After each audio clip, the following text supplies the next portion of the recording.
Welcome to my channel Bio Studies. Myself Komal, your biology tutor. So in this video we discuss about the biological classification, our second chapter. So let's start. Our today's topics are: first is characteristic of the five kingdom, then kingdom Monera and kingdom Protista. So let's start. Our first point is classification systems. Two kingdom classification system given by Carl Linnaeus. Three kingdom classification system given by Ernst Haeckel. Four kingdom classification system given by Copland, and five kingdom classification system given by R.H. Whittaker in year 1969. Okay so इनमें से सबसे important कौन सा है? Five kingdom classification system, and in this chapter we discuss about that particular five kingdom classification system. So let's start. Our first topic is characteristic of the five kingdoms. देखिए five kingdoms जो दिए वो R.H. Whittaker ने दिए, और वो five kingdoms कौन से थे? Monera, protista, fungi, Plantae and Animalia. One more time: Monera, Protista, Fungi, Plantae and Animalia. Okay, so in this table we discuss about the characters of different kingdoms. Right, first we discuss about the Monera. देखिए सबसे पहले मैं Monera का बताऊंगी, cell type, cell wall, जो भी इसके characters है. So let's start. Cell type. First character is cell type. In case of Monera cell type is prokaryotic. का न्यूक्लियस क्या हो? फुल्स हो, यानी कि अच्छे से डेवलप ना हो, जिसके न्यूक्लियर मेम्ब्रेन ना हो, न्यूक्लियस के अराउंड न्यूक्लियर मेम्ब्रेन ना हो, that is known as prokaryotic nucleus, और it's a cell type. Next is cell wall. Cell wall is non cellular. Cellular नहीं होती है, it is polysaccharide plus amino acid का कंपोजिशन रहता है. Next is nuclear membrane. Obviously मैंने बताया nuclear membrane present नहीं होती है, सो यहाँ आ जाएगा न्यूक्लियर मेम्ब्रेन एब्सेंट. और प्रोकार्योट पे ये भी होता है कि जो ऑर्गेनेलीज होती हैं वो भी नहीं होती हैं, कुछ ऑर्गेनेलीज प्रेजेंट होती हैं, वेल डिफाइंड कवरिंग, और आप कह सकते हो आउटर कवरिंग्स प्रेजेंट नहीं होती हैं. Next is body organization. It is cellular, means a single cell is present in a body. एक बॉडी में एक ही सेल प्रेजेंट होगा, that body organization is cellular. Right. Next is mode of nutrition, यानी कि न्यूट्रिशन फूड वो किस mode से लेते हैं. तो सबसे पहले आता है ये ऑटोट्रॉफिक भी होते हैं, हेटेरोट्रॉफिक भी होते हैं. आप इस टेबल में देखें, मैं ग्रीन पेन से शो कर रही हूँ, ये ऑटोट्रॉफिक भी होते हैं और हेटेरोट्रॉफिक भी होते हैं. और ऑटोट्रॉफिक को भी फर्दर डिवाइड किया जाता है कीमोसिंथेटिक में एंड फोटोसिंथेटिक में. हेटेरोट्रॉपिक को भी फर्दर डिवाइड किया जाता है सैप्रोफिटिक में और पैरासिटिक में. इसका डिटेल स्टडी हम फर्दर स्लाइड में जब हम इस किंगडम के बारे में डिस्कस करेंगे तो फुल डिटेल रहेगा. तो यहाँ पर एक बार आप देख लीजिए कि इम्पॉर्टेंट मेन पॉइंट देख लीजिए कि ये दोनों तरह का मोड ऑफ न्यूट्रिशन शो करते हैं, ऑटोट्रॉफिक भी और हेटेरोट्रॉफिक भी. और ऑटोट्रॉफिक में भी chemosynthetic, photosynthetic, and in case of heterotrophic saprophytic and parasitic. Okay, देखिए ये क्लियर हो गया मोनेरा. नेक्स्ट हम मूव करते हैं प्रोटिस्टा पे. प्रोटिस्टा का जो सेल टाइप है, protista and up to animalia, इन सब में ही क्या है? यूकारियोटिक है, यानी कि true nucleus. True nucleus present है, वेल डिफाइंड ऑर्गेनेलिज है, न्यूक्लियर मेम्ब्रेन भी होगी जो न्यूक्लियस को सराउंड करके रखी होगी. सेकेंड हमारे पास आता है सेल वॉल. सेल वॉल क्या होता है? प्रोटिस्टा में प्रेजेंट इन सम, यानी कि प्रोटिस्टा की डिफरेंट ऑर्गेनिज्म होंगे उसके अंदर, किसी में सेल वॉल प्रेजेंट होगी और किसी में एब्सेंट होगी. Next is nuclear membrane. Obviously it is present, it is present in all protista, fungi, Plantae and Animalia. देखिए ये पॉइंट याद रखना बहुत आसान है कि यूकैरियोटिक है, ट्रू न्यूक्लियस है, न्यूक्लियर मेम्ब्रेन भी होगी, तो दो कैरेक्टर्स तो ईजिली लर्न हो जाते हैं. Next is body organization. तो प्रोटिस्टा में भी सेल्यूलर ही रहता है, ठीक है. अब एक बात और भी याद रखना कि मोनेरा से प्रोटिस्टा में जाते हुए कुछ कैरेक्टर्स कॉम्प्लेक्सिटी इंक्रीज़ होती है, बिकॉज हम लोअर से हायर जा रहे हैं. तो देखिए सेल्यूलर से फिर हम टिश्यू लेवल पर जाएंगे, फिर हम ऑर्गन सिस्टम, इस तरीके से ये लेवल रहेगा. सो प्रोटिस्टा के केस में ये सेल्यूलर होता है. फंजाई के केस में क्या रहता है? Multi cellular loose tissues. चलो पहले हम एक बार प्रोटिस्टा कर रहे हैं. तो इसका बॉडी ऑर्गेनाइजेशन क्या है? सेल्यूलर है. एंड मोड ऑफ न्यूट्रिशन क्या है?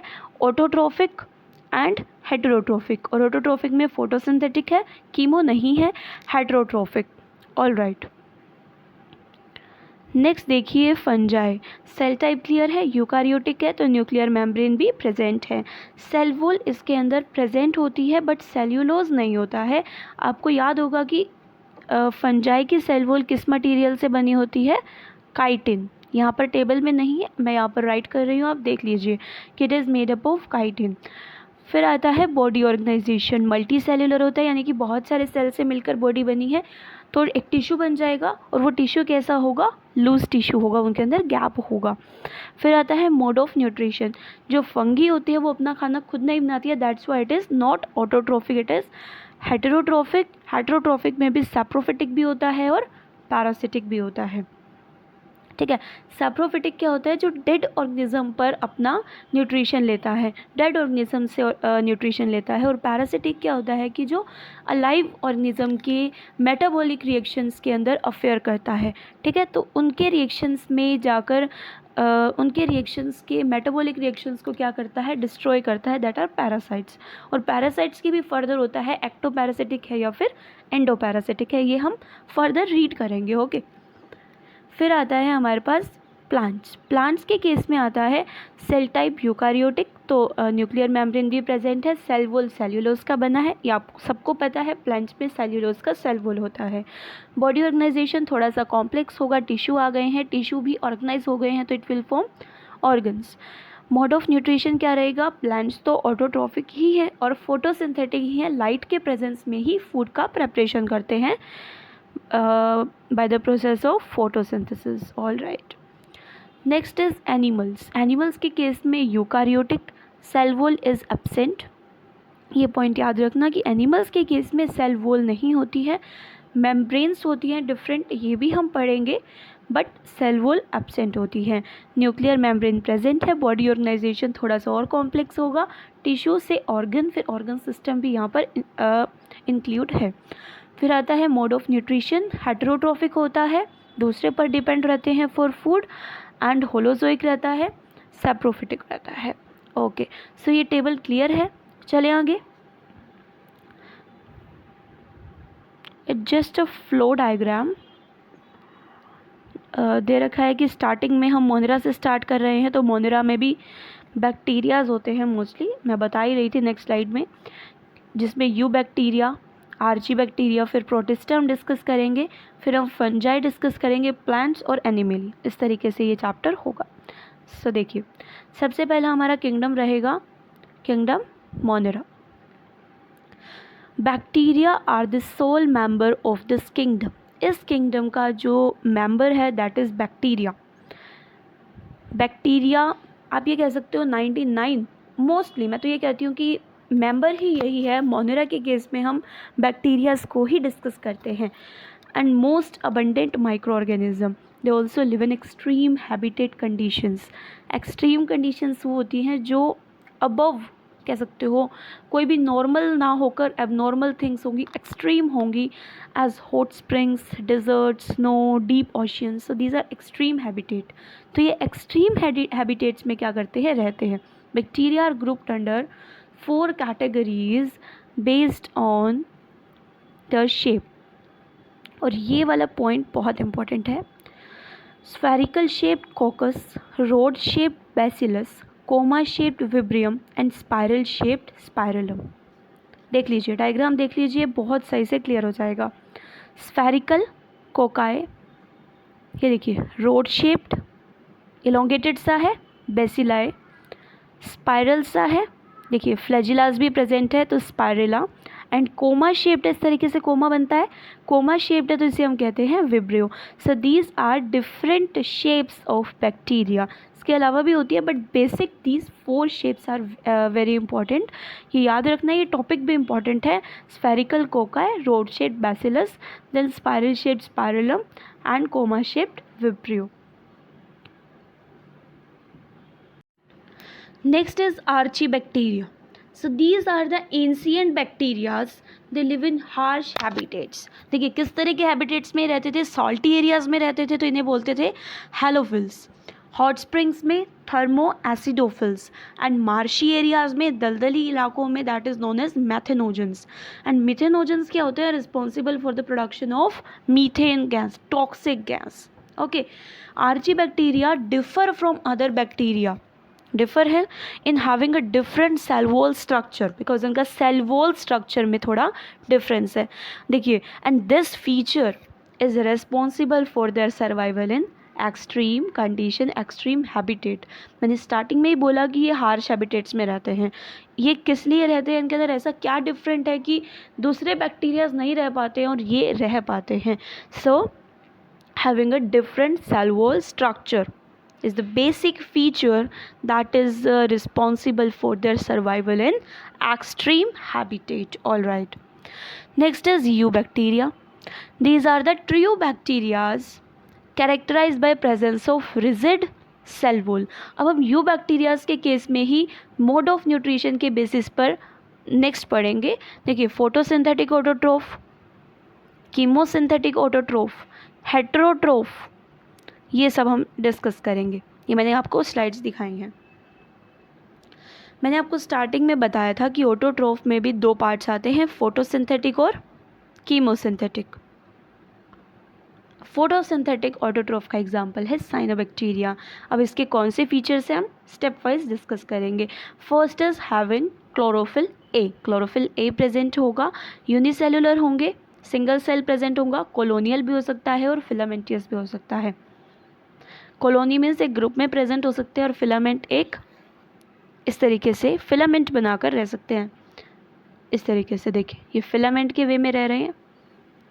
The colony is surrounded by gelatinous sheet, और जो इनकी कॉलोनी होगी वो एक जिलेटिनियस कवरिंग से क्या होगी? सराउंड होगी। And they often form blooms in polluted water bodies, यानी कि अगर ये किसी पोल्यूटेड बॉडी में है तो ये ब्लूमिंग करेंगे। Next is some of these organisms can fix atmospheric nitrogen in specialized cell called heterocyst. Example है नोस्टोक और एनाबिना। ये ऐसे ऑर्गेनिज्म हैं जो एटमॉस्फेरिक नाइट्रोजन को फिक्स करते हैं, पर कौन से सेल्स में, किस तरीके से? तो ये हेटेरोसिस्ट में जो एटमॉस्फेरिक नाइट्रोजन है उसको फिक्स करते हैं। देखिए, ये रहा हेटेरोसिस्ट, ये साइट है जहाँ पर एटमॉस्फेरिक नाइट्रोजन को फिक्स किया जाता है। और कौन करता है? नोस्टोक और एनाबिना, ये भी बैक्टीरियाज ही हैं। ओके, नेक्स्ट आता है on the basis of mode of nutrition में ऑटोट्रोफिक का फर्स्ट पॉइंट हो गया photosynthetic. Next is chemosynthetic. Chemo से आपको कुछ लग रहा होगा, that is, it is related to chemicals. ठीक है, ये केमिकल से रिलेटेड है। केमिकल से सिंथेसाइज करेंगे फूड को। कैसे करेंगे? They oxidise various inorganic substance. Inorganic substance को ऑक्सीडाइज करेंगे। कौन से इनऑर्गेनिक सब्सटेंस को? नाइट्रेट, नाइट्राइट या फिर अमोनिया।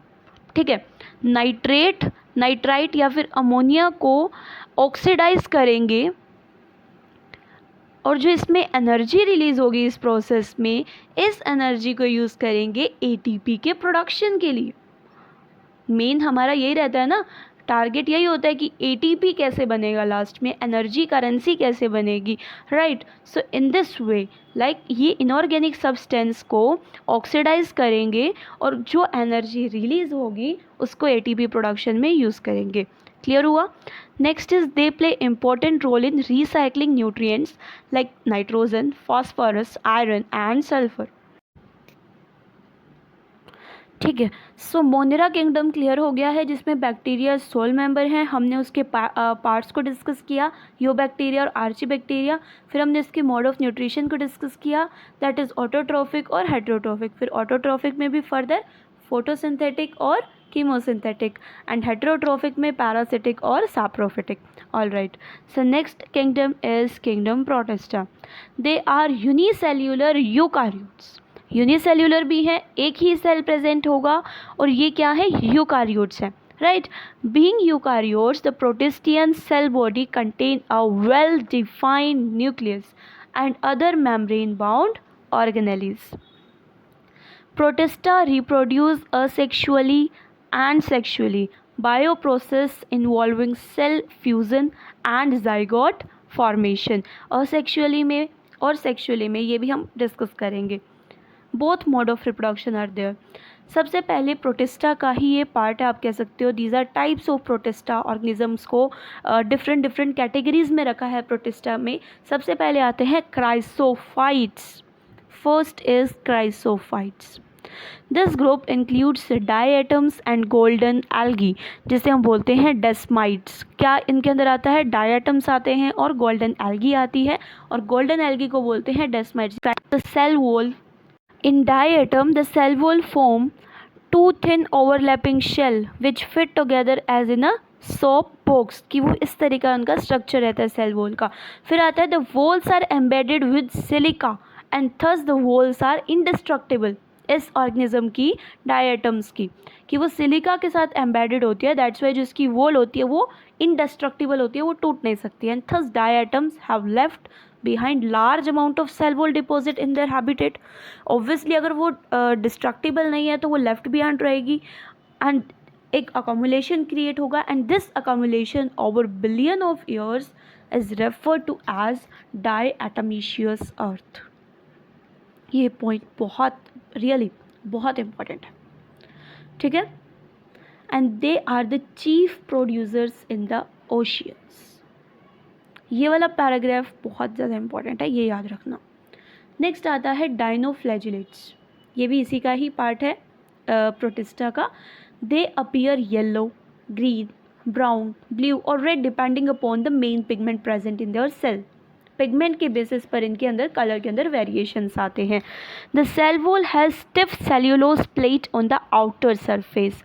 सेल वॉल के आउटर सरफेस पे स्टिफ सेल्यूलोज की प्लेट्स प्रेजेंट हैं।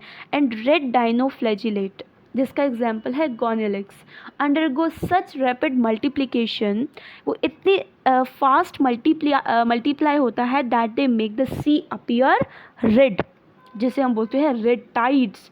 अब आपसे क्वेश्चन पूछ सकते हैं रेड टाइड्स के लिए कौन रिस्पॉन्सिबल है, आप बता देंगे। वो किसका पार्ट है, आप बताएंगे रेड डाइनोफ्लैजिलेट्स का, ठीक है। डाइनोफ्लैजिलेट्स का, डाइनोफ्लैजिलेट्स किस में आते हैं? किंगडम प्रोटिस्टा में आता है। तो इस तरीके से आपसे क्वेश्चंस पूछ सकते हैं। तो देखिए ये रेड टाइड्स का फॉर्मेशन हो रहा है, ये इस पिक्चर में देखिए रेड टाइड्स हैं ये। Next is euglenoids.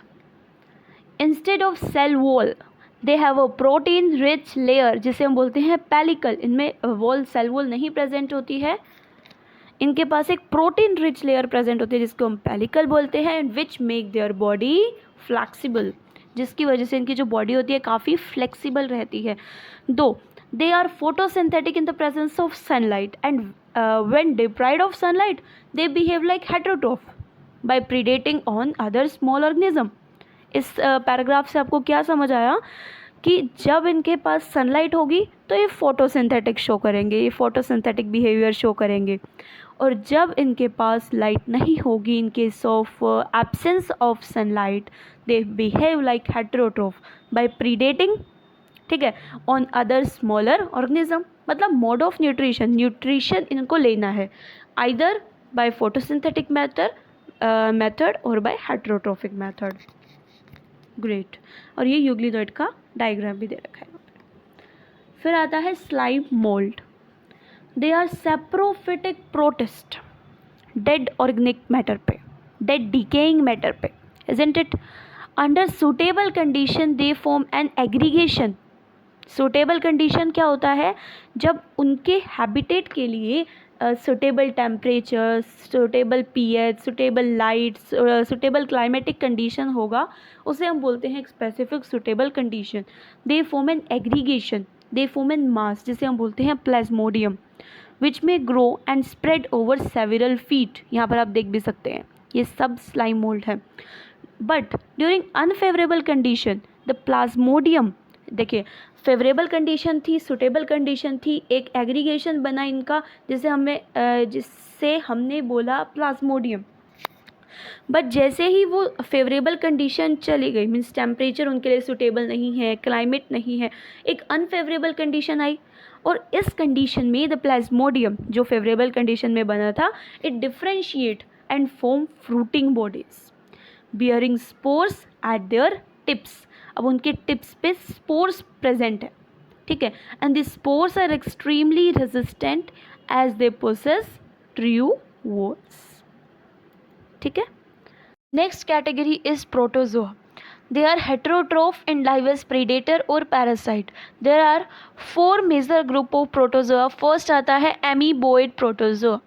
They move and capture prey by putting out pseudopodia. आपको पता है ना pseudopodia अमीबा के केस में बनता है. It's a false feed for capturing of food, engulfing of food as in amoeba. Example क्या है? Ant amoeba as parasite. This is a type of amoeboid protozoa. Next is flagellated. They have flagella. Flagella किसके लिए help करता है? Flagella helps in locomotion.